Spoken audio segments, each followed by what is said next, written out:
빌레몬서 네 번째 시간입니다. 한 사람을 위한 사랑이라는 제목으로 네 번째 시간을 우리가 맞이하면서 오늘 이 네 번째 마무리를 하나님께서 우리에게 주신 사랑을 우리가 깨닫는 것처럼 나를 대하는 것처럼 이 사람을 사랑해 주세요. 나를 대하는 것처럼 그 사람도 사랑해 주세요. 이렇게 한번 말씀을 적용해 보고 붙잡아 보게 되었습니다. 빌레몬에게 오네시모의 관계가 만만치 않았겠지요. 바울에게 오네시모는 참 각별한 사람이었던 것 같습니다. 그리고 빌레몬에게 바울도 역시 그랬나 봅니다. 관계가 어느 한 군데 막혀 있을 때 한 사람의 사랑과 호의로 인하여서 이런 모든 일들이 자유함을 회복하게 되는 것, 사랑의 공동체가 되는 것, 그 일이 오늘 이 말씀을 듣는 저와 여러분들 온라인으로도 많이 들으시는데 온라인으로 예배하는 모든 분들에게 은혜의 통로가 되시기를 원합니다. 제가 고등학교 때 일본어 선생님이 늦게 결혼을 하셨어요. 제가 정확한 나이는 기억되지 않지만 거의 40에 가까워서 결혼을 하신 것 같아요. 결혼을 하시고 신혼이신데 그리고 선생님이 된 것도 얼마 되지 않으셨습니다. 저희 학교가 첫 번째 부임지셨던 걸로 제가 기억이 됩니다. 저희의 부임하셔서 그래서 결혼을 한 지 얼마 안 된 그 분에게 스승의 날이 다가온 거예요. 요즘은 스승의 날이라고 해서 학교에서 우리 아이들 선생님한테 바카스라도 한 명 사가지고 가면 큰일 나죠. 잘못 사가지고 갔다가는 이제 김영란법에 의해서 이제 뭐 난리가 나게 되는데 저희들 어렸을 때만 해도 선생님들한테 그래도 스승의 날이나 어떤 날이 되면 그래도 조그만한 거 뭐 진짜 원비디라도 하나 사가지고 가서 감사하다고 인사하고 그렇지 않았습니까? 스승의 날 때 제 기억으로는 학급에서 아이들이 돈을 조금 걷어서 큰 돈은 아니고 돈을 좀 걷어서 선생님들한테 선물을 사드렸어야 했는데 근데 뭐 아이들이 걷는 돈이 뭐 수십만 원씩 걷는 것도 아니고 그냥 몇천 원 걷는 수준에서 아이들이 많다고는 했지만 선생님들이 또 많잖아요. 들어오시는 선생님들 선물 다 살라고 그러면 별반 대단한 걸 선물할 수는 없었는데 그 일을 제가 이제 맡게 됐습니다. 그래서 선생님을 막 이렇게 선물을 사고 그러는데 다른 선생님들은 별로 생각이 나지 않는데 이 일본어 선생님이 나중에 저한테 한 말씀 하셔서 제가 조금 기억이 남아요. 저희 어머니에게 부탁을 드렸습니다. 제가 뭐 선물 살 수 있거나 이런 눈이 없으니까 어머니한테 그 돈을 싹 드리고 선생님 누구 분 사드려야 되는데 했으면 좋겠다. 그랬더니 저희 어머니께서 고민을 많이 하시다가 여성 내복을 생각을 하셨어요. 일본어 선생님은 남성분이셨거든요. 그래서 저희 어머님의 주장은 뭐였냐면 선물을 내가 많이 받아 보니까 아버지 선물 많이 들어오는 거 보니까 본인 선물 받을 때 너무 좋았다라는 거예요. 그러니까 아버지 선물이라고 저희 아버지께서 어디 뭐 집회를 예배를 인도하신다든지 그러면 가끔 이렇게 선물이 들어오는데 사모님 거라고 챙겨주고 그런 것들이 되게 좋더라. 본인 입장에서 되게 좋으셨을 것 같긴 한데 근데 되게 좋더라 그러면서 그 일본어 선생님 선물을 마땅하게 살 게 없으니까 선생님 걸 뭐 제대로 살려고 그러니까 뭐 돈도 없고 저희 담임 선생님도 아니었기 때문에 돈도 별로 없고 그러니까 그냥 여성분들이 그냥 편하게 입을 수 있는 내복을 사셨나 봐요. 내복을. 그래서 제가 그래도 어떻게 남자 선생님한테 여자 내복을 선물하냐고 그랬더니 네가 몰라서 그런다고. 그 선생님 사모님이 좋아지면 다 끝나는 거라고 좋다고 그래서 저한테 강제로 떠맡기듯이 이렇게 주셨어요. 그래서 제가 이제 전달해 드렸습니다. 받으셨을 때는 뭐 그냥 포장이 되어 있으니까 그런가 보다 그냥 막 박사하고 수생의 날짜를 넘어갔는데 그 다음 일본어 시간에 저한테 조용히 오시더니 말씀하시더라고요. 야, 선물 잘못 온 것 같아. 여자 내복이더라. 이렇게 얘기를 하시는 거예요. 그래서 제가 얼굴을 빨개졌지만 분명히 말씀드렸죠. 그 맞다고 잘 간 거. 사모님 거 샀다고. 수생이 나는데 왜 우리 집사람 걸 사냐고. 그러면서 제가 그렇게 해서 기억이 너무 분명하게 남아요. 강판식 선생님입니다. 제 이름도 안 잊어버립니다.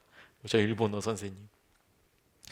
아마 그 선생님 임용하시기 얼마 안 되셨으니까 그런 경험이 없었을 거라고 생각이 드는데 제가 처음에는 어머니한테 어머니 왜 그러셨을까 그런 생각도 들다가 근데 조금 저도 세월이 지나가고 교제권이 조금 넓어지고 그리고 저도 선물을 해야 될 경우가 있고 저도 어떻게 하다 보니까 뭐 선물을 받는 경우들이 왕왕 있더라고요. 저도 이렇게 할 때 보면 참 곤란해요.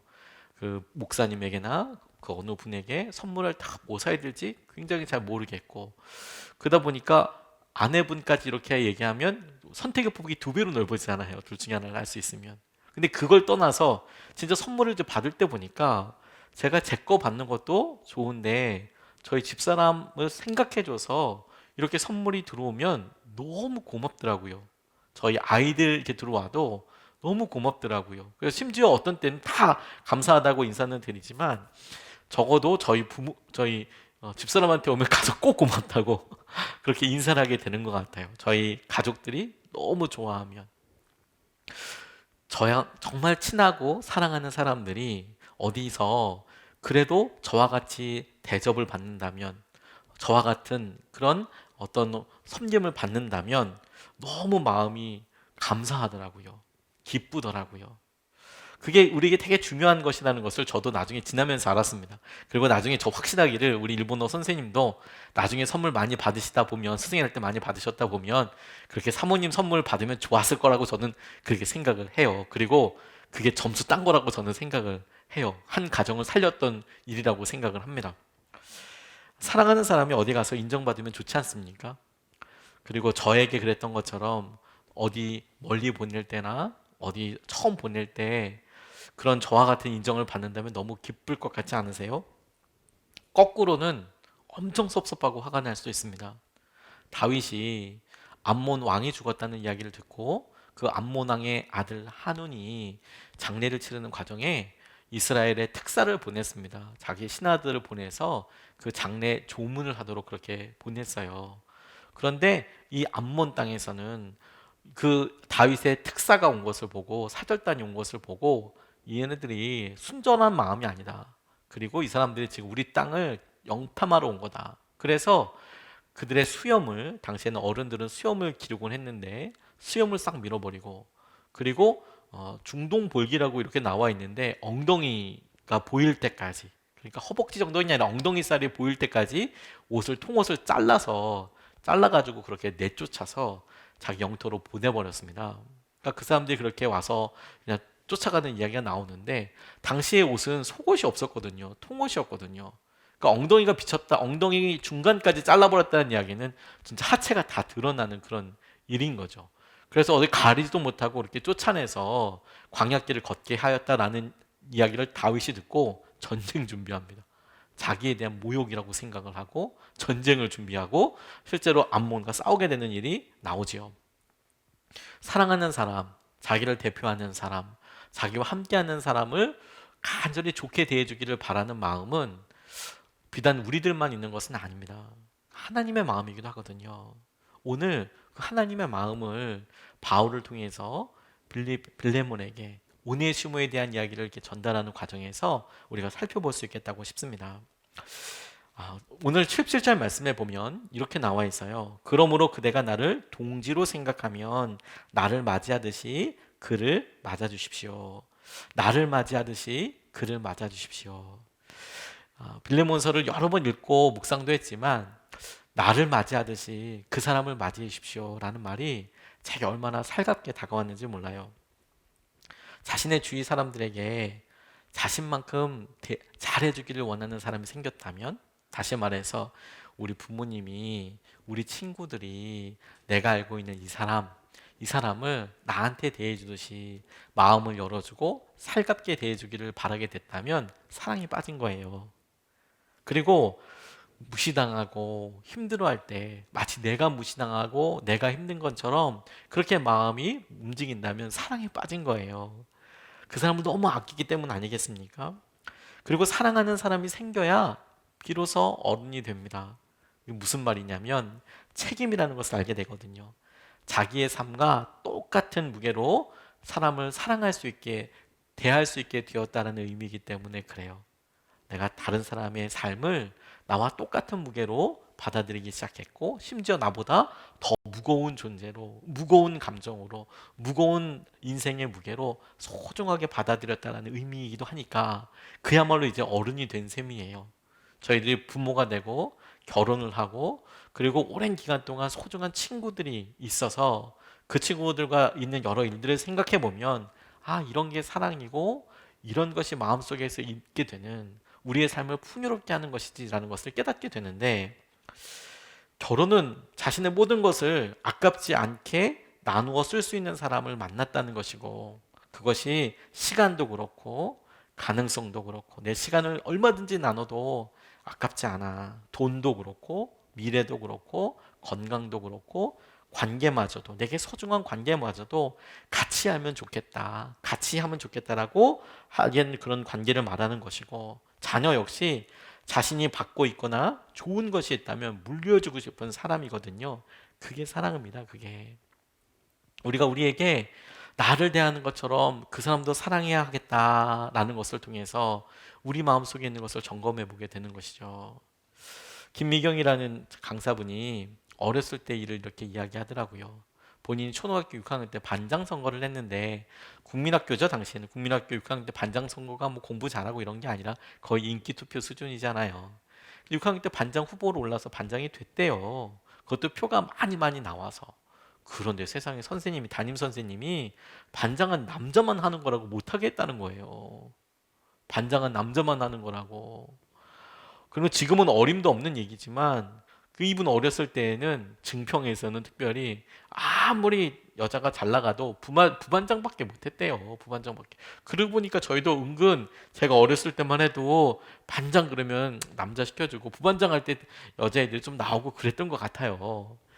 근데 이제 막 반장이 됐는데도 반장은 남자가 하는 거라고, 그래서 못하게 하니까 너무 억울했대요. 그래서 집에 와서 울면서 엄마한테 이야기했대요. 엄마 너무 억울하다고. 내가 투표에서 1등 했는데 왜 걔가 반장이냐, 걔가 반장하면 안 되거든 이러면서 막 이렇게 막 성토하듯이 이야기했더니, 양장점을 하시는 어머니가 갑자기 바느질하다 말고 그 무거운 재봉 가위를 턱 내려놓으시더니 가자 그러시더라는 거예요. 가자. 그러더니 이 딸 팔을 끌고 가는 거예요. 그리고 복도에다가 이분을 세워두고 교장 선생님 앞에서 무릎을 퍽 꿇더니, 선생님, 제가 홍순이에요.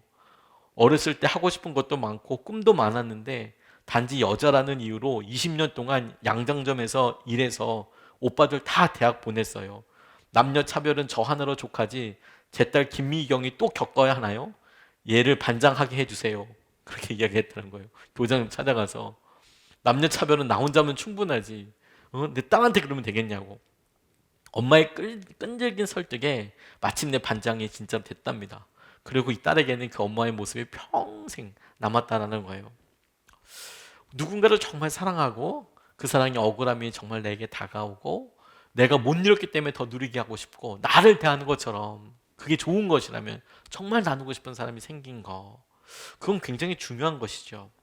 이게 바울을 통해서 빌레몬에게 오네시모를 그렇게 대해주라라고 이렇게 이야기하고 있는 감정이 우리에게 이 빌레몬서와 함께 중요한 감정이 되고 중요한 도전이 되는 이유는 하나님께서 우리에게 그런 모습을 보여주셨기 때문이에요. 하나님께서 예수님을 보내주셨을 때 그 마음의 중심이 바로 이런 마음이었다고 싶어요. 너희들이 나를 경외하는 것처럼 예수님을 그렇게 대해주기를 바라는 마음. 예수님의 설교에서, 비유 설교에서 땅을 맡기고 먼 길을 떠났던 어느 주인, 땅 주인이 그 땅에서 난 소산을 얻기 위해서 종들을 보냈을 때마다 뭐 맞고 뭐 어떻게 할 수 없는 상황이 되니까 자기 아들을 보냈는데, 그 아들에게 이 땅의 소유권이 앞으로 넘어갈 텐데 오히려 이 사람들은 악하게 생각하기를 저 아들을 죽이면 영원히 이 땅이 내게, 우리께 되겠구나. 그래서 그 아들을 잡아서 해하는 그런 이야기가 예수님의 설교에 나오죠. 비유를 나오죠. 우리의 마음의 중심을 보여주는 거예요. 우리가 하나님과의 관계를 이야기할 때 하나님께서 보여주신 선함과 하나님께서 우리에게 주신 관계의 중심을 우리가 어떻게 대했던가. 불행히도 우리가 실패했습니다. 불행히도 우리 마음속에 다른 사람들을 향한 애틋한 마음이 굉장히 계산적이고 그렇게 많지 않아요. 부부 사이에도 그렇고요. 부모 자녀 사이에도 많지 않아요.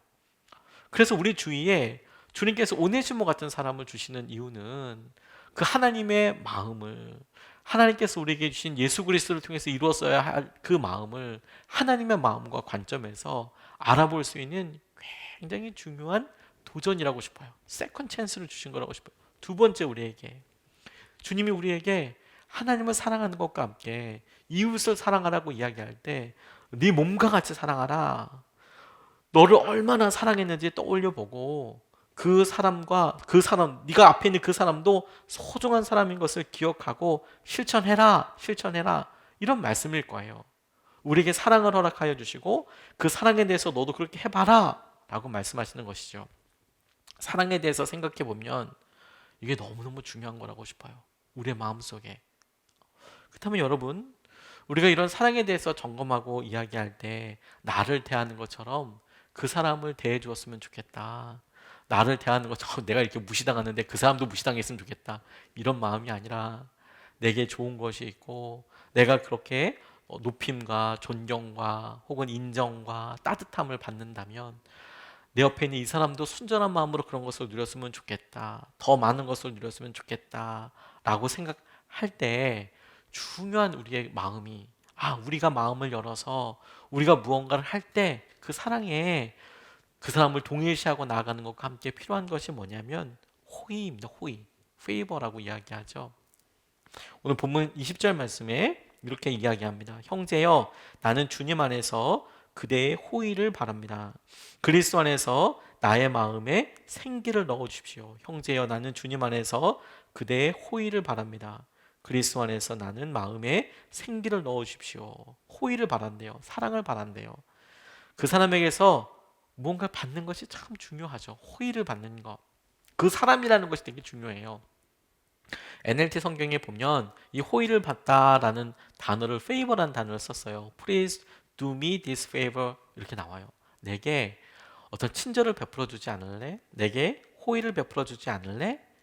이 favor라는 말은 그 말을 듣는 사람이 그렇게 해줄 수도 있고 그렇게 하지 않을 수도 있어요. 응하지 않을 수도 있어요. 근데 우리를 향한 하나님의 사랑을 생각할 때 우리가 보일 수 있는 호의는 정말 각별하다고 싶어요. 우리에게 호의를 베풀어서 하나님께서 하신 여러 은혜들에 반응할 수 있도록 해주시는 것이죠. 중요한 곳에 원서를 내보려고 하면 추천장 하나가 얼마나 소중한지 몰라요. 근데 그 추천장이 뭐 교수님 이런 분들도 있지만 어떤 때는 친구들 이런 사람들한테 내라고 할 때도 있잖아요. 그럴 때 내가 나를 소개해 줄래라고 이야기할 수 있는 호의를 베풀어 줄래? 그냥 다만 그래 써줘 내가 이 사람을 추천합니다 이런 수준이 아니라 이 사람은 어떻고요, 이 사람은 어떻고요, 이 사람은 어떻고요 이렇게 얘기할 수 있는 것이 너무너무 중요한 표현이잖아요. 사랑에 있어서 그게 너무너무 중요하거든요. 제가 선원목자교회에 있을 때 우리 마음으로 친하게 지냈던 분 중에서 권혁원 목사님이라는 분이 있는데 제 옆방에 있었던 분이거든요. 근데 은근 통하는 곳이 참 많았어요. 덩치는 막 이렇게 있어서 제가 이분을 폄하하는 건 아니지만 딱 봤을 때 쉽게 말을 못 걸 만큼의 풍채를 갖고 있는 그런 분이었거든요. 저보다 나이는 조금 어리지만 그래도 마음이 우리 서로 뭐 계산하는 거 없이 정말 편하게 이렇게 지냈거든요. 그런데 하나님께서 길을 열어주셔서 이제 미국에서 목회를 아주 열심히 훌륭하게 잘 하고 있습니다. 근데 한 번은 저한테 이렇게 전화가 왔어요. 미국에서 목사님 뭐 잘 지내요 뭐 어떻게 얘기하면서 본인이 뭐 중요한 일이 있는데 추천장을 받아야 된다는 거예요. 그래서 저한테 추천장을 써달라고 이렇게 이야기하더라고요. 써줄 수 있겠냐고. 당연히 써줄 수 있지. 당연히 써줄 수 있지. 기쁨이라고. 이걸 무슨 내가 부담스러워하지 않고 나 정말 오케이. 그래서 제가 한 가지 부담되는 거는 그 영어로 써야 되냐고. 영어로 쓰면 조금 부담이 될 것 같다고. 한국말로 써도 된다고 그래서 정말 A4 용지를 한 6장 정도 친 것 같아요. 제가 옆에서 봤던 우리 권혁원 목사님은 이렇고 이런 사람이라고 이런 일들도 있었다고 참 이런 부분 되게 탁월하고 너무 많이 도전이 됐다고 6장을 써서 보내서 줬어요. 제가 함께 했던 목사로서 함께 있었던 사람으로서 호의라는 것은 내가 해줄 수도 있고 안 해줄 수도 있죠. 그런데 내가 자발적으로 할 수 있는 더 다른 거 있잖아요. 내가 기쁜 마음으로 그 일을 해주는 거죠. 억지로 하는 게 아니라 기쁜 마음으로 하는 것. 그게 페이버고 그게 호의예요. 근데 우리에게 그게 필요하다라는 거예요. 그게 주님께서 빌레몬과 오네시모 그리고 바울을 통해서 빌레몬과 오네시모의 깨어진 관계를 해결하기 위해서 바울 같은 사람이 필요한데 그런데 이 빌레몬에게 필요한 것이 뭐냐면 페이버, 호의뿐만 아니라 바울에게도 똑같이 그런 페이버, 호의가 필요한 거예요. 왜냐하면 그렇게 써주고 싶지 않거든요. 내가 그렇게 자발적으로 나서서 해주고 싶지 않아요. 그게 무엇이든지. 근데 여러분, 우리의 마음이 움직이고 하나님께서 오네시모를 통해서 우리에게 보여주시는 굉장히 중요한 조건과 찾기 원하시는 것이 우리에게 다른 사람들을 위한 호의가 남아있느냐라는 거예요. 그냥 귀찮고 힘들고 어려워서 아예 그냥 말지 뭐 안 되지 뭐 이게 아니라 우리에게 그런 호의가 남아있어서 잘 돼 보려고 하고 할 수 있는 것들 우리에게 있느냐 하는 거예요. 있느냐 하는 거. 그게 내 마음이 그래야 다른 사람들도 우리 자녀를, 우리 아내를, 우리 사랑하는 사람을 그렇게 대할 거 아니겠습니까? 하영록 목사님이 제 페이버라는 책에서 본인이 왜 이런 기쁨, 왜 이런 호의를 받는지 모르는 여러 일들에 대해서 이런 일을 이렇게 소개해 놨더라고요. 이분이 미국의 친구분이랑 같이 같은 동네에 사는 친구분이랑 교제를 하는데 이 데이비드 베노커 부부가 집에 놀러 왔다가 당시에 심장 때문에 너무 고통스러워하는 하영록 목사님, 당시에는 하영록 뭐 형제님이겠죠. 사연을 이렇게 들은 거예요. 심장 수술하고 너무 힘들고 어렵고. 근데 약도 너무너무 비싸고, 약도 너무너무 비싼데 약이 없으니까 이제 그 살 수 없으니까 안타까운 일이지만 똑같은 병을 앓았던 사람들 중에서 더 이상 약이 필요 없는 사람들 어떤 경우가 있습니까? 이미 이제 돌아가신 분들이 있을 거 아니에요? 약을 많이 사두었을 거 아니에요? 그러니까 그분들한테 연락을 해서 혹시 남은 약이 있으면 대단히 실례이지만 그거 나 좀 줄 수 없겠냐고 이제 이렇게 부탁해서 먹어야 될 정도로 어려움이 많으셨대요. 그런 이야기를 이야기하다 보니까 최소한 생활비도 없어서 이제 집을 내어 놓았다. 당연한 수순이겠지요. 집을 내어 놓아야 하는 상황이어서 그렇게 됐다. 이렇게 이야기하니까 이분이 정말 안타까운 표정으로 이 부부가 어떻게 위로해 준다며 집으로 돌아가더래요. 그냥 2주쯤 지났을까? 집이 팔리지 않아서 집을 내놓는다고 바로 펄럭펄럭 팔리는 게 아니고 집을 내어 놓았는데도 집이 팔리지 않으니까 얼마나 힘들어요 또. 애를 태우고 있는데 이 베노카우 부부가 찾아왔더래요. 그리고 마침 직장에서 보너스가 들어왔는데 그 돈을 주고 싶다고 하면서 봉투를 이렇게 내밀더래요. 열어보니까 여러분, 2만 달러가 들어있더래요. 2천만 원 조금 넘는 돈이죠. 2,200만 원 정도. 2천만 원, 2만 달러가 들어있더래요. 너무 깜짝 놀랐대요. 평소 때도 교제하던 가정이어서 보너스를 그렇게 받는 가정이 아니라는 것을 잘 알고 있었고, 사실 그만큼이면 그 가정에서 남자가 받는 연봉의 한 반 정도 되는 아주 큰 돈이었는데, 작은 엔지니어링 회사에 다니는 사원이었고 아직 30대 초반이었는데 뭐 얼마나 돈을 많이 벌었겠습니까? 또 아내분도 뭐 이렇게 일을 하고 그렇지 않고 대학은 전공했지만 뭐 능력은 있지만 그래도 가정에 좀 집중하면 좋겠다는 생각이 들어서 부잣집에서 청소부 일을 하고 있었대요. 그러니까 수입이 작았죠. 그러니까 이 2만 달러는 굉장히 큰 돈인데 약을 사서 먹으라고 이렇게 건네주더라는 거예요. 근데 당연히 받으면 안 된다는 생각이 들죠. 그 돈이 얼마나 큰 돈입니까? 또 나중에 아내한테 이야기 들어보니까 그 집에서 건물을 새롭게 리모델링해서 돈이 정말 다 썼고 딱 2만 달러 남았다는 얘기를 그 일이 있기 전에 이렇게 들었던 기억이 나는데 그걸 이제 갖고 온 거니까 돌려주고 싶죠. 돌려주고 싶죠. 남에게 이유 없이 도움 받는다는 게 그때 당시에 너무너무 부끄럽기도 하고 그런데 솔직히 그 돈을 거절할 여유가 없더래요. 마음은 이거 당연히 받으면 안 되고 고마운데 이걸 받으면 안 되고 내가 열심히 벌어서 이렇게 해야지. 그런 생각이 마음은 너무 간절한데 너무 절박하더래요. 약을 먹어야 하는데 돈은 없고 집은 안 팔리고 어떻게 할 수는 없고 그런 상황에서 이건 정말 받으면 안 되는데 그 돈을 받을 수밖에 없더래요. 그래서 급박한 생존의 위기를 넘긴 후에 조금 지나고 나니까 몸도 좀 회복이 되고 조금씩 일감도 들어오더라는 거예요. 근데 그렇게 일이 들어오고 나서 돈을 버는데 이게 오랜 가뭄 끝에 조금씩 이제 비가 내리면 흔적도 없이 싹 사라지잖아요. 이 돈이 정말 그렇죠. 정말 힘들고 어렵게 이렇게 살다 보니까 주머니가 가뭄처럼 이렇게 쩍쩍쩍 다 갈라져 있는데 조금 뭐가 들어오면 이렇게 당장 써야 될 때 이게 많이 나가지 않습니까? 그런데도 정말 악착같이 모아서 뭐 돈 쓸 것 거의 뭐 정말 필요한 것만 쓰고 꼭 필요한 거 뒤엔 쓰지도 않고 악착같이 모았대요. 악착같이. 정말 악착같이 모아서 외식도 한 번 하지 않고 영화 한 편도 보러 가지 않고 정말 계속 모아서 1년 반쯤이 지났을 때 드디어 근사한 식당을 예약하고 이 데이비드와 린다 부부를 초청해서 식사를 하게 불렀대요. 1년 반을 그렇게 생노력을 해서 그리고 알뜰히 모은 2만 달러 봉투를 다시 넣어서 이렇게 내밀어서 이렇게 이렇게 건네주려고 했대요. 그랬더니 부부가 이거 내가 생각하는 그거 맞아요? 이렇게 이야기를 하더래요. 고개를 끄덕였더니 그녀가 다시 그 앞으로 이렇게 봉투를 내밀더라는 거예요. 린다가 받을 수 없어요. 우리는 당신의 은행이 아니라 당신의 친구예요. 이렇게 이야기하더래요. 우리는 당신의 은행이 아니라 당신의 친구예요. 데이비드 남편도 역시 전적으로 동의한다는 듯이 정말 그렇다고 이렇게 이야기하라는 거예요. 근데 두 사람이 돈을 안 받을 줄 알았대요. 돈을 주려고 해도 안 받을 거라는 걸 알고 있었대요. 하지만 그 돈은 그 부부한테도 큰 돈이잖아요.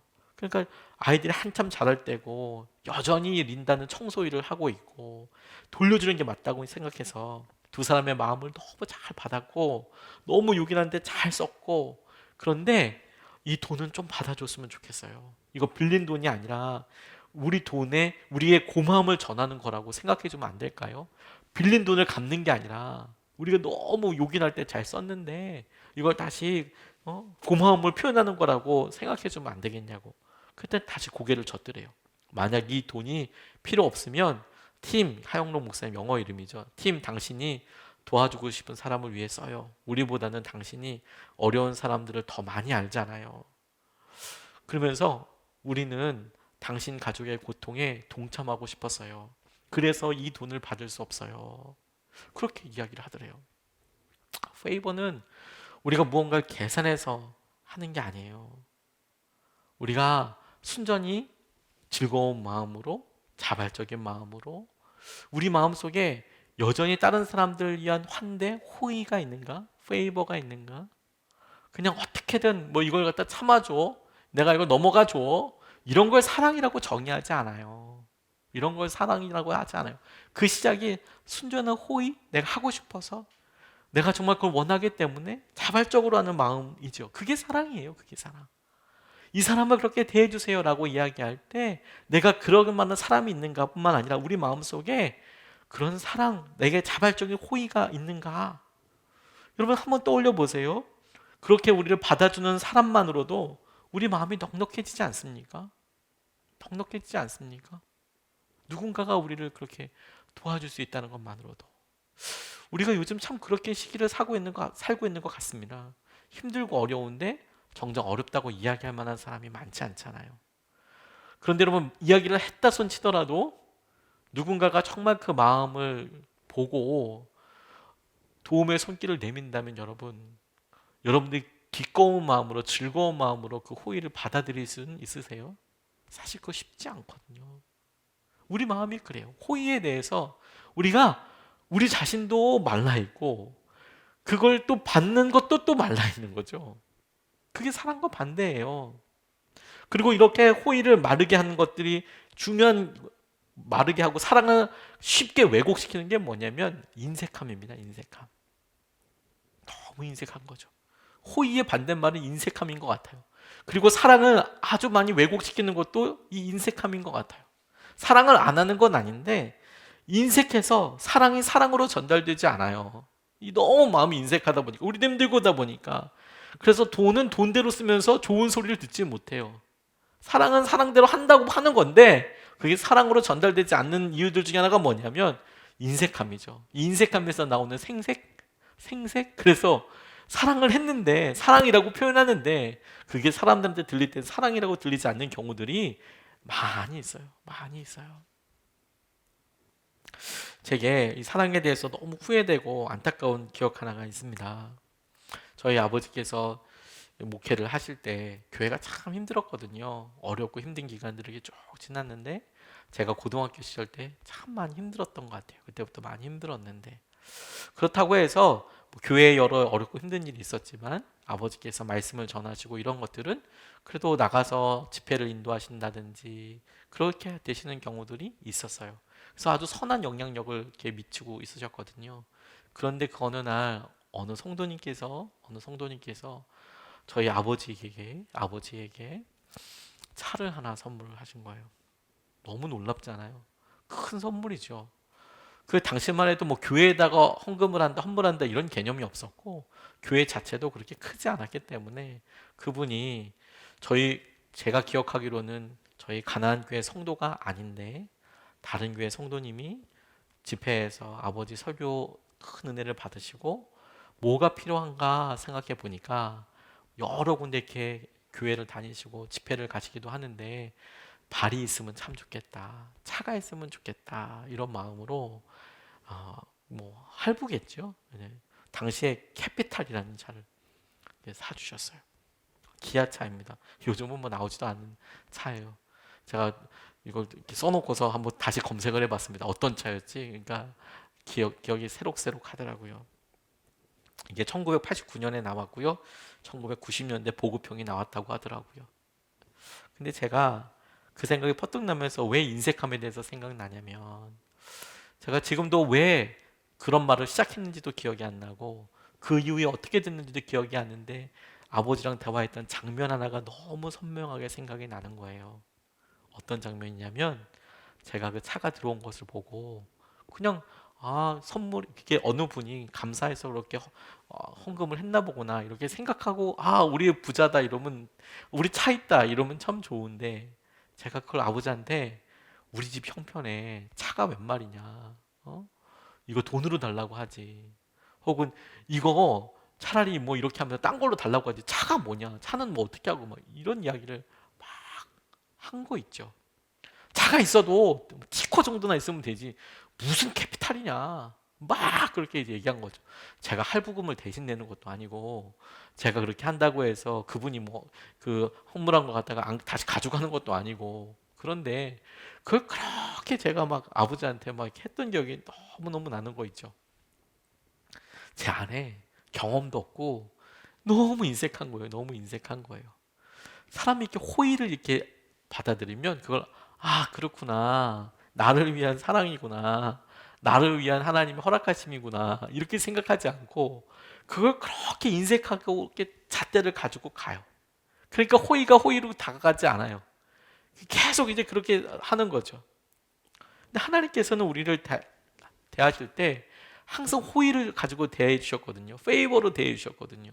우리의 마음과 우리 형편들을 그냥 기꺼운 마음으로 보아 주셨어요. 그래서 그렇게 인도해 주셨어요. 그래서 우리가 지금 살고 있는 거죠. 근데 우리는 그런 사랑을 받는 것에 대해서 즐겁고 우리는 그런 사랑을 받는 것에 대해서 감사하다고 생각하면서 우리 자신으로는 얼마나 주위에 있는 사람들에게 잣대가 인색한지 몰라요. 인색한지 몰라요. 우리가 심지어 하지 못해도 우리가 하는 것이 아니어도 그렇게 인색함으로 이제 이야기하는 것이죠. 답답하죠. 누군가 우리 자녀들이 다른 사람들에게서 받기를 원하는 만큼으로 우리도 누군가의 자녀에게, 누군가의 아내에게, 누군가의 남편에게 그렇게 대해주고 그렇게 하는 거죠. 그걸 인색함으로 어떻게 그럴 수가 있어? 나는 이런데 나는 생전 내가 돈 벌어서 내가 해야 되더라.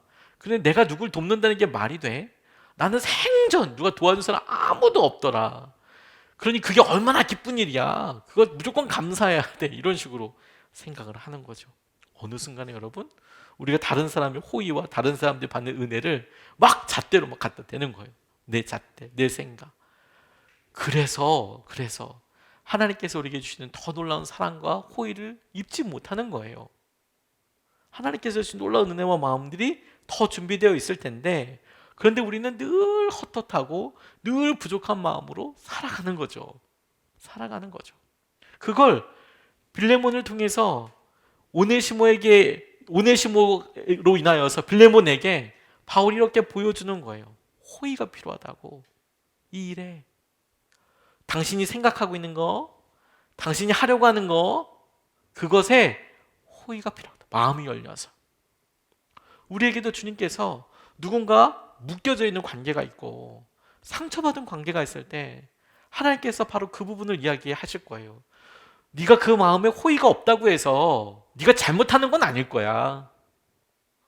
우리가 잘못하는 건 아닐 거야. 그것 때문에 벌을 받진 않을 거야. 그런데 그 일에 호의를 가지고 한다면 정말 기쁠 거야. 그건 사랑이라고 이야기하는 거니까. 그걸 하지 않는다고 해서 네 책임이다, 내 책임이다, 그 사람이 힘든 거는 누구 때문에, 이렇게 얘기 안 할 수 있습니다. 그런데 우리 마음에, 순전한 마음에서 오는 호의, 페이버, 주님께서 그걸 보기 원하시는 거예요. 왜? 주님은 우리에게 계속해서 그렇게 호의를 베풀어 주시고 우리의 삶에 놀라운 페이버로 우리 가운데 함께 하시고 인도하여 주시는 거잖아요. 그걸 우리가 믿고 의지하는 것 아니겠습니까? 우리의 인색함이 하나님께서 우리에게 대하시는 것들에 대해서 우리가 많이 부정적으로 생각하고 그렇게 닫혀진 마음으로 있게 하는 것이에요. 하나님은 하나님 우리를 대하는 것처럼 우리 주위에 있는 사람을 우리가 대하기를 원하시고 하나님께서 그 사람을 대하는 것처럼 우리도 대하기를 원하시고 그렇게 우리를 붙잡아 주시고 이끌어 주시는 거예요. 그런 의미에서 여러분, 우리가 이런 사랑에 대해서 마음을 열고 그리고 우리가 한 사람을 세워가고 이끌어 가려고 할 때 이 사랑은 호의에서부터 시작해서 더 이상으로, 그 이상으로 하는 것을 사랑이라고 이야기해요. 호의라는 것은 다만 그 사람이 제게 이것이 필요한데 이 일을 좀 해주시겠습니까? 원하는 것을 해주는 것을 호의적으로 해줄 수 있죠. 그런데 여러분, 거기서 그냥 만족하는 게 아니라 사랑이라 함은 그 사람이 원하는 것 이상으로 해주는 거예요. 21절 말씀에 이렇게 이야기합니다. 나는 그대의 순종을 확신하며 이 글을 씁니다. 나는 그대가 내가 말한 것 이상으로 해주리라는 것을 압니다. 나는 그대가 내가 말한 것 이상으로 해주리라는 것을 압니다. 바울이 빌레몬에게 하고 있는 말인데요. 바울이 빌레몬에게 하고 싶은 말은 그냥 우리가 표현하는 표현으로 나는 네가 오네시모를 사랑해 줄 거라고 믿어. 이런 말 아니겠습니까? 네가 그렇게 하는 것보다 더 많은 것을 오네시모를 위해서 해줄 거라고 믿는다. 그렇게 이야기하는 것이죠. 호의적으로 받아들일 수 있어요. 근데 여러분, 우리가 그렇게 호의적으로 받아들일 때 어느 순간에 우리 가운데 말씀드렸던 잣대가 늘 자기 자신이에요. 내가 받았는지 안 받았는지, 내 형편은 어떤지. 근데 여러분, 사랑은 늘 속모적이죠. 그리고 낭비하는 것 같습니다. 받은 것만큼이 아니라, 원하는 만큼이 아니라 이쪽에서 원하는 만큼을 우리가 해주고 싶은 것만큼을 주는 거예요. 우리가 해주고 싶은 것만큼을 표현하는 것이죠. 전 그게 너무너무 중요하다고 싶습니다. 멀리 탕자가 돌아왔어요. 배가 고파서 돌아왔습니다. 죽을 것 같았거든요. 집에서 잔뜩 재산 있는 거 다 처분해서 간 다음에 그거 쓸 때는 몰랐습니다. 다 쓰고 나니까 먹을 게 없어서 당시에 돼지들이라 먹는다는 쥐염 열매를 주워 먹다가도 그것도 제대로 배불리 먹을 수 없으니까 마침내 그가 줄여서 배가 고파서 아버지 생각을 했습니다. 우리 아버지 집에는 그래도 거기 있는 품꾼들은 뭐라도 잘 먹고 있는데 내가 아들은 차마 아들이라고 이야기하지는 못했고 나를 품꾼에 하나 좀 써달라고는 이야기할 수 있겠다. 그래, 그 마음으로 돌아왔거든요. 그런데 그 아들을 보고 아버지가 아들을 위해서 가축을 잡고 소를 잡고 양을 잡고 염소를 잡고 사람을 초대하고 잔치를 여는 거예요. 면목이 없어서 품꾼이 되려고 왔다고 말하고 싶지만 그런 기회조차 주지 않는 겁니다. 이런 것을 낭비라고 부르지 않아요. 이런 것을 사랑이라고 불러요. 이런 것을 사랑이라고 부르죠. 이것을 아버지의 사랑이라고 합니다. 그냥 기쁜 거예요. 그냥 기쁜 거. 우리가 남을 위해서 그렇게 마음으로 다하고 우리가 할 수 있는 것 이상으로 하려고 했던 것이 있었나 싶은 거예요. 왜? 그런 사랑이 우리를 부유하게 하고 그런 사랑이 우리를 살게 하고 그런 사랑이 우리에게 심는 씨앗이 되어서 열매까지 있게 되는 거거든요. 우리가 어느 순간에 퍽퍽하다고 생각하는 이유는 우리 주위에 그렇게 심어서 함께 있는 사람이 없기 때문에 그런 거예요. 거꾸로 우리의 관계가 퍽퍽하다면 가장 먼저 해야 될 것이 무엇이냐면 생색내지 않고 인색하지 않게 나누는 것부터 하는 거예요. 나누는 것부터. 그 이상으로 나누는 것부터. 낮은 울타리라는 책에 실린 어느 사회복지사가 살면서 아주 깊은 영감을 받았던 만남 하나를 이렇게 소개해 놨더라고요. 처음에 사회복지사로서 자기가 돌보는 관할 지역에 어느 여성을 찾아갔는데 깜짝 놀랐대요. 왜냐하면 얼굴이 화상 때문에 한쪽이 심하게 일그러져 있었고, 그리고 구멍이 두 개 딱 들어있는데 저희가 코, 숨 쉬는 곳이구나 싶은, 예전에 코가 있었을 법 싶은 그곳에 구멍이 딱 뚫려 있는, 그러니까 이만큼이다 이제 타버린 화상을 입은 상태에서 있던 그런 여자분을 만나게 된 거예요. 금방이라도 문이 떨어져 나갈 것 같은데 안에 이렇게 들어가니까 밥상 하나가 있고 장롱 하나가 있고, 그리고 이상한 냄새도 나더래요. 얼굴은 왜 다쳤냐고 이렇게 물어보니까 그 여자분이 이제 계속 과거를 줄줄이 이야기하시는 거예요. 어렸을 적에 집에 불이 나서 다른 식구는 다 죽었는데 아버지랑 자기만 살아나왔다고. 근데 아버지도 만만치 않은 화상을 입은 거예요. 딸 하나 살리려고. 만만치 않은 상처를 입고, 그러니까 아버지는 허구한 날 술 드시고 이 딸을 막 패고 막 이러니까 도저히 살 수 없어서 집을 뛰쳐나왔대요.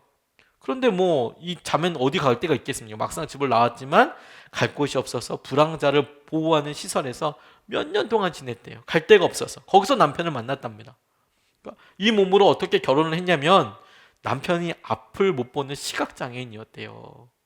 그래서 이제 같이 살게 됐는데 그와 함께 살면서 딸도 낳았고, 그리고 딸을 낳으면서 알콩달콩 사는데 그때가 인생의 가장 행복한 시기였대요. 너무 안타깝게도 행복도 잠시 지나고 딸아이가 태어난 지 얼마 후에 남편이 시름시름 앓더니 결국 세상을 등지고 말았대요. 너무 안타깝죠. 마지막으로 그녀가 할 수 있는 것이 전철역에서 구걸하는 것밖에 없더래요. 그러던 중에 어느 의사 선생님 도움으로 무료로 성형수술을 하게 되었는데, 여러 번 아프지만 수술을 하면 그래도 나을 거라고 생각을 했는데 전혀 얼굴이 나아지지 않더래요. 수술만 하면 얼굴이 좋아져서 웬만한 일자리라도 얻을 수 있을 거라고 그렇게 기대했는데 결국 몸도 망가지고 마음도 망가지고 어떻게 할 수 없는 상황이 됐어요. 그런 이야기를 들으니까 이 사회복지사분이 너무 안타깝지 않습니까? 그래서 이제 실사를 한대요. 그래서 가서 보니까 부엌을 둘러보니까 라면 하나, 쌀 한 톨도 남아있지 않고 집에 아무것도 없더래요, 집에. 그래서 상담을 마치면서 쌀은 바로 올라올 거고요. 바로 이제 갖다 줄 거고요. 다른 분 시켜서 보조금도 나올 테니까 조금만 기다리세요. 보조금도 나올 테니까. 그리고 일어서려고 하는데 갑자기 그녀가 장롱 깊숙한 데서 무언가를 꺼내서 손에 이렇게 사회복지사한테 뭘 쥐어주더래요. 뭔가 보니까 소리가 나더래요, 소리가. 그래서 검은 비닐봉지를 이렇게 풀어보니까 그 안에 100원짜리 동전이 가득 들어있더라는 거예요. 100원짜리 동전이. 그래서 이런 얘기 하더래요. 구걸하면서 1,000원짜리가 들어오면 생활비로 쓰고 500원짜리가 들어오면 자꾸 시력을 잃어가는 딸아이 수술비로 저축하고, 그리고 100원짜리가 들어오면 나보다 더 어려운 노인들을 위해 드리기로 했어요. 좋은 데 써주세요. 좋은 데 써주세요. 그래서 본인이 사회복지사한테 어떤 혜택과 이런 것들 때문에 상담을 받는 입장이면서 그 사회복지사 가는 편에 그 100원짜리 동전 뭉텅이를 이렇게 주더라는 거예요. 집에 와서 그걸 세어보니까 안에 1,006개의 동전이 들어있더래요. 10만 600원이죠. 10만 600원. 돈을 세는 동안 10손가락이 더러워졌지만 감히 그 거룩한 더러움을 씻어내지 못하고 하룻밤을 뜬 눈으로 지새우고 말았다. 이분이 이렇게 쓰셨더라고요. 그냥 지새우고 말았다.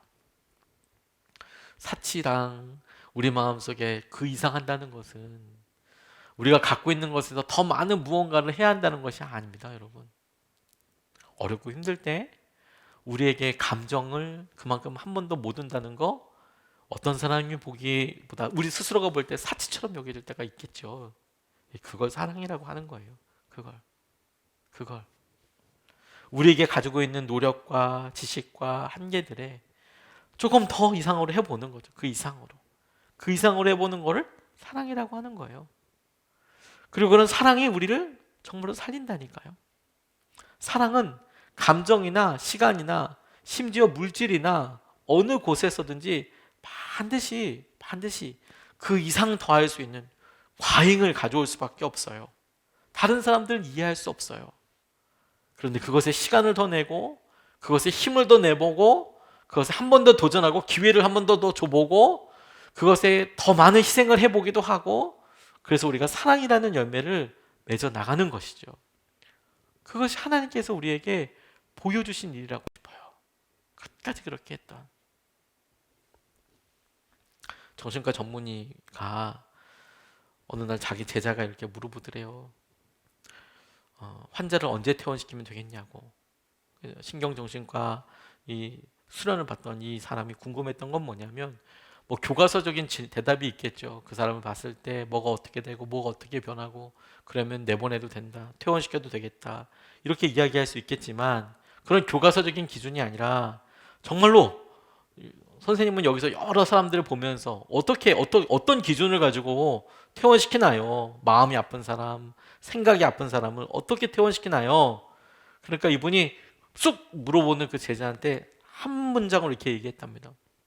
환자가 사랑하는 능력이 생기면 퇴원시켜도 좋다. 환자가 자기 마음의 병으로 와 있고, 자기 감정이 조절이 되지 않고, 자기의 마음속에 여러 다른 생각이 있고, 그래서 사실이 아닌 말을 하고 뭐가 어떻더라도 환자가 사랑하는 능력이, 다른 사람을 사랑할 수 있고, 그 다른 사람에 대해서 사랑을 표현할 수 있고 알아차릴 수 있고 하면 그거 퇴원시켜도 좋은 징조라고 본다. 저 그 말 듣는데 우리의 마음속에도 참 그렇다고 싶어요. 우리의 고난이 언제 끝날까요, 여러분? 우리의 마음에 언제 이런 아픔들이 끝날까요? 저는 우리가 사랑하기 시작하게 됐다면 그러면 끝난 거라고 믿어요. 우리 삶의 성숙과 성장을 이야기할 때 이 말을 한번 넣어보는 거죠. 그런 고통 때문에 나는 사랑하게 되었나? 이번 코로나로 인해서 나는 정말 사랑하는 사람이 되었나? 그게 너무 중요한 질문 아니겠습니까? 사랑하는 사람이 되었나? 빌레몬서가 바울의 여러 서신서보다도 더 우리에게 소중한 의미로 다가오는 것은, 바울이 로마서를 써서 우리에게 복음의 핵심을 알려주고, 우리에게 고린도 전후서를 통해서 고린도 교회에 있었던 여러 실제적인 문제를 카운셀링도 하고 해결할 수 있어서, 그가 여러 서신서들에 나오는 그 교회 이름들을 쭉 보면 그가 개척하거나 도움을 주었던 교회들인데, 그와 같이 많은 교회를 세워서 그의 삶이 정말 하나님 보시기에 훌륭하고 좋았다 이렇게 판단하는 게 아니고요, 그가 오네시모 같은 사람을 위해서도 빌레몬에게 호의를 가지고 사랑을 하는 사람이었기 때문이라는 거예요. 그게 정말 중요한 거예요. 그가 세웠던 여러 교회들도 그 핵심을 보면, 그가 어떤 엄청난 사역을 해서 외적인 성숙과 부흥을 이루어서 교회가 그렇게 되었다가 아니라, 오네시모 같은 사람들을 그렇게 빌레몬에게 소개하고, 빌레몬 같은 사람을 설득해서 오네시모 같은 사람을 품게 하고, 그래서 두 사람이 모였더니 예수님의 이름으로 모인 그곳이 교회가 되고, 그렇게 일어난 한 땀 한 땀의 수고와 사랑이 결국엔 하나님 보시기에 그게 열매라. 그게 열매라. 하나님께서 빌레몬서를 통해서, 바울의 삶을 통해서 우리에게 보여주시고 싶은 가장 중요한 부분이 그거라고 싶어요. 한 사람을 위해서, 한 사람을 위해서. 속지 마라, 속지 마라. 엄청난 커다란 일을 하고, 그리고 그 커다란 일 때문에 뭔가 더 사람이 좋아지고, 그렇게 가지 않는다. 한 사람 때문에 진심으로 사랑하고 붙잡고 그 사람을 놓고 기도하고 하는 것에서 하나님께서 인도하시는 것을 우리가 보고 알게 될 거예요. 주님께서 이렇게 저는 말씀하시겠다고 싶어요. 나를 대하는 것처럼 내 자녀를 좀 대해주라. 우리도 그렇지 않습니까? 자신을 대하는 것처럼 내 자녀를, 내 남편을, 내 아내를 대해 주십시오. 여러분, 이게 무리한 겁니까? 이게 과도한 겁니까? 과한 욕심입니까? 근데 주님이 우리에게 우리 형제 자매들을 그렇게 마음을 가지고 계시는 거예요. 이 사람을 나를 대하는 것처럼 대해줘. 이 사람을 예수님을 대하는 것처럼 대해줘. 그러면 주님께서 그것을 통해서 우리 가운데 놀라운 주님의 열매와 핵심들을 이끌게 하시고, 그리고 그것을 통해서 우리의 삶의 한계라고 생각되는 일들을 넘어서게 되고, 그 일을 통해서 하나님께서 우리에게 예비하신 것들을 충만하게 보게 하여 주실 줄로 믿습니다. 주님께서 우리에게 모든 것이 되십니다. 오늘 우리가 찬양하고 기도하고 싶습니다. 사랑에 대해서 빌레몬이라는 한 사람을 통해서 우리가 계속 4주 동안 4번에 걸쳐서 말씀을 전했는데, 저는 다른 어느 그 말씀보다도 이 빌레몬서가 우리에게 직접 주시는 것이 있다고 싶어요. 왜? 우리가 한때는 다 오네시모였거든요. 우리가 다 오네시모였거든요. 누군가에게 피해를 주고, 그리고 하나님께 죄를 지은, 그로부터 도망쳐 나온 그런 오네시모였거든요. 그런데 어느 순간에 여러분, 우리가 빌레몬인 척하고 있는 거 있죠. 우리가 오네시모였으면서 어느 순간에 우리 주위에 있는 오네시모를 절대 용서하지 못하고, 어느 순간에 우리에게 그 오네시모 때문에 힘들어 죽겠다고 이야기하는 거죠. 그 우리 마음이 그렇게 변해져 있어요. 근데 주님은 우리가 그런 빌레몬으로 남기를 원하지 않으시고 우리를 바울처럼 쓰기 원하시는 거예요. 네가 빌레몬이 됐다고 만족할 게 아니라 너는 오네시모였지만 너는 바울처럼 사역해야 하는 거야. 너는 오네시모였지만 다른 사람들에게 피해를 준 빌레몬, 그에게 네가 갖고 있는 호의를 다해서, 네가 갖고 있는 애정과 사랑의 넘침, 그걸 사랑이라고 향하는 그런 걸 통해서 마치 너를 대해주는 것처럼, 하나도 손해가 아닌 것처럼, 너를 대하는 것처럼 그 사람을 대해줄 수 있을 만큼, 너를 사랑하듯이 사랑해 주는 것만큼 그렇게 한 사람을 품는 사람이 되어야 해. 그리고 주님께서 그것을 우리에게 이 빌레몬서를 통해서 말씀하신다고 싶어요. 여러분, 찬양하고 결단하는 거죠. 한 명만 걸리면 사랑해 보겠습니다, 주님. 우리 오네시모를 이렇게 사랑하고 주님의 은혜를 누리게 해주십시오. 우리가 찬양하고 같이 기도하겠습니다. 사랑합니다, 나의 예수님. 우리가 찬양하겠습니다.